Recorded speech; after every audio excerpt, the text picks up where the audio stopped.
It's been a couple years since I installed my Race Display steering wheel, and since then these steering wheels have just exploded in popularity, and I've been getting a ton of questions about mine recently, so I thought it'd be a good time to do a follow-up, talk about what it does, what it's been like to drive with the last couple years, and why you might not want to buy one. This style steering wheel with the LED shift lights at the top is available from a few different brands with varying degrees of quality. The one that I have is the genuine BMW version that you can get from your dealership. I got mine sent to me from Keys Motorsports. I'll put the link down below. But yeah, for the purists out there or those going for an OEM Plus build, this is the one to get. So these wheels are the same shape as the M Sport and M3 steering wheels, but they're covered in Alcantara instead of leather. Mine has the tricolor M stitching, but silver stitching is available as well, and I'll get into all the options later on in the video. And then for the trim, I went with the dry carbon fiber trim, but glossy carbon is available as well. At the top of the wheel, of course, you have the shift lights. Now these will tell you when to shift gears, and they also double as a countdown timer for some of the different modes. And then in the middle you have a display that can show everything from fuel consumption, G-force, lap times, and a few other things. And then everything that you do is controlled by these two buttons at the 10 and 2 position, which are called L and R in the owner's manual. So the functions of the wheel are broken up into 3 modes, which are efficient dynamics, sport, and race. And then you use a combination of short, long, and double presses of the L and R buttons to change menus and toggle through options. Efficient dynamics, I won't spend too much time here because honestly I never use it, but there is one cool feature if you have a manual transmission car. So normally in the race and sport modes, the little shift lights will come on at an RPM that you choose in the setup menu, but in the efficient dynamics mode, it'll actually recommend the most economical time to shift gears, so that might come in handy if you have a manual. But for me, the only time that I really use that mode is on road trips where I want that fuel consumption data, but I don't necessarily want to drive with the car in Eco Pro mode because, well, it drives like crap. So sport mode, this is the mode that I use the most. Now when I first got the wheel, I used to keep it on water and oil temperature, but as long as you're not having any issues with your car, those are pretty much going to read 230 degrees Fahrenheit the entire time that you're driving, so that gets a little bit boring. Lately I keep it on lateral G-force, and it's cool, it's got this little bar graph and you can see the bar sliding back and forth as the G's move from left to right. And then after you make a turn, your peak G-force will stay on the screen for a couple seconds, that way you can see it before it resets. The G meter with stopwatch screen is pretty cool because it adds braking and acceleration G-force, but the stopwatch takes up most of the screen real estate, and for me, for daily driving, I haven't found a whole lot of use for that.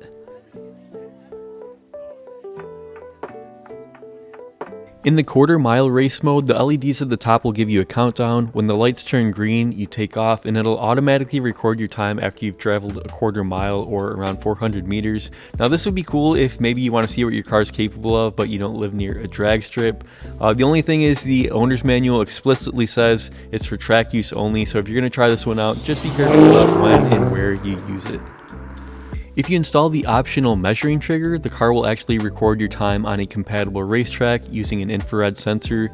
There's also a race section clock, so for each section of the track, you can see your time, your fastest speed, and highest G-force that you can review later on. On the road, the Alcantara offers more grip compared to the stock leather wheel. When driving in manual mode, the shift lights help you see when to shift out of your peripheral vision without having to take your eyes off the road. The G-force display is fun and adds an almost video game-like experience to your drive. So the downside to the Alcantara is that it is higher maintenance than the leather. Over time, the oils from your skin kind of mat down the high contact areas. Now I usually clean mine twice a year with Sonax Alcantara cleaner and a brush. It takes a little bit of effort, but you can get this thing looking like brand new. To protect the electronics, the wheel has an operating temperature threshold of 14 to 140 degrees Fahrenheit or minus 10 to 60 degrees Celsius. If you try to turn it on outside that range, the lights will just flash red for a few seconds, and you won't be able to turn the wheel on until it either warms up or cools down. In the box, the race display wheel comes with the carbon fiber trim, a wiring kit, and a pretty dense owner's manual. The installation is a little bit tedious, but I feel like it's doable for most people, and I will link my installation video down below. All you need is a socket set, a torque wrench, a pick tool, and some interior pry tools. Now the wheel is hardwired into a module in the passenger footwell where it gets power and data. You need to run the supplied wires through the dashboard and tap into the wiring harness using the wire taps provided in the box. Then you'll need to repin a couple wires in the steering column.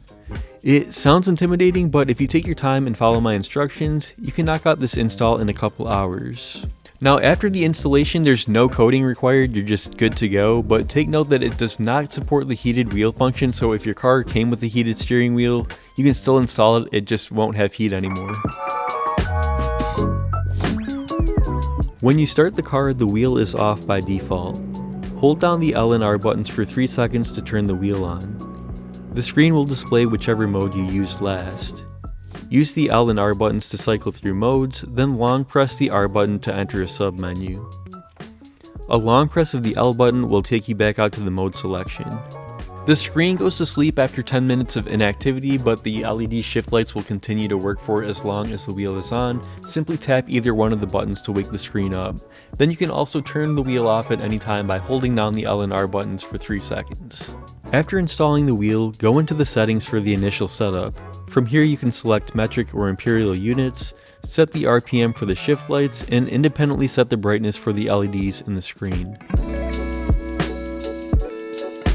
So BMW actually offers a few different variations of the Race Display Steering Wheel. Like I said earlier, the one that I have has the M stitching. This is technically for the M2, M3, and M4. And then there's also a version with silver stitching, which is meant for the F30 M Sport. And that stitching would match the stitching here on the parking brake boot. There's also a non-M Sport version that's got the big chunky airbag. Now, I've never really seen this one in a car. I've only seen it in like BMW stock photos in their catalog. But regardless of which one you choose, they're all cross-compatible and all the wiring is going to be exactly the same. Just note that the Race Display Wheel does not include the airbag or buttons, assuming that you're just going to reuse the ones that came with your car, so that might dictate which wheel you choose. On the back of the wheel, I have these JQ Works and Mad Trace paddle shifters, and these are magnetic, so when you shift gears, you get that nice tactile feedback. The paddles are real aluminum and even the hinge mechanism is all metal, so it's a huge upgrade over the flimsy plastic ones that come with the car. I wanted to mention these because if you're going to install the paddle shifters, you have to take the whole steering wheel apart to get to them, so it kind of makes sense to do it all at once. So my final thoughts on this wheel, at $1,800, it's expensive. The shift lights are fun and it gives the car this almost video game-like experience, and this thing has been a conversation starter at every car meet. I just wish that it did more, so not including the setup menu, there's basically just 10 screens worth of information. Now if you take away the eco modes because they're boring, and the race modes which you can only use on a racetrack, that only leaves you with 3 screens worth of data for daily driving, and I feel like they could have done a lot more with it. I mean, this thing is hardwired into the computer, so theoretically this could show any parameter that the car is reading. This kind of reminds me of my 6WB gauge cluster review. Like, yes, I love it, it's a cool piece of technology, it's just very expensive for what it is. So should you buy one? Well, if you've got that kind of disposable income, then go for it. I think that you're gonna love it, and it's a lot of fun to drive with. But is it worth $1,800? You guys can let me know down in the comments below. So I'm in the middle of filming and a flock of birds just rained all over my car. Can you believe that? What the hell?